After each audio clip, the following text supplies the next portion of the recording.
क़यामत की छोटी बड़ी निशानियां, जिसमें कुछ पूरी हो चुकी है और कुछ बाकी है। क़यामत की पहली निशानी, इल्म उठ जाएगा, जहालत आम होगी, बेहयाई का दौर होगा, औरतें कपड़े पहनकर भी नंगी होंगे जिनसे इनका जिस्म भी नजर आएगा।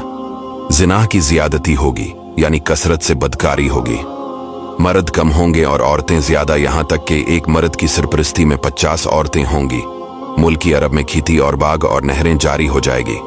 वक्त में बरकत ना होगी, यहां तक कि साल मुताबिक महीने के और महीना मुताबिक हफ्ता के और हफ्ता मिसल दिन के हो जाएगा, यानी बहुत जल्द जल्द वक्त गुजरेगा। इल्मिदें पढ़ेगे मगर दीन के लिए नहीं, सिर्फ दुनिया हासिल करने के लिए। मर्द अपनी बीवी का फरमाबरदार होगा और माँ बाप का नाफरमान होगा। दीन पर कायम रहना बहुत दुश्वार हो जाएगा, यहां तक कि कियामत से पहले आदमी कब्रिस्तान में जाकर यह तमन्ना करेगा कि काश मैं इस कब्र में होता। और मस्जिदों में फितना बर्पा होंगे, मस्जिदों में लोग चिल्लाएंगे। ज़कात देना लोगों पर भारी हो जाएगा, इसको ताउन समझेंगे। नाच गाने का रिवाज ज्यादा होगा, अगलों पर लोग लांत करेंगे, जैसे सहाबा औलिया इकराम को बड़ा बल्ला कहेंगे।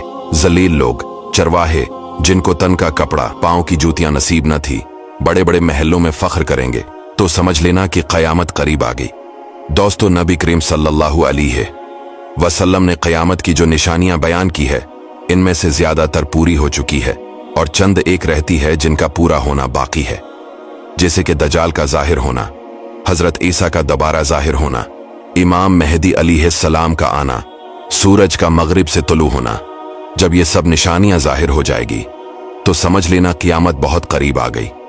दोस्तों, वीडियो को लाइक और चैनल को फॉलो जरूर करें और इस वीडियो को सदका जारिया की नीयत से शेयर जरूर कीजिएगा।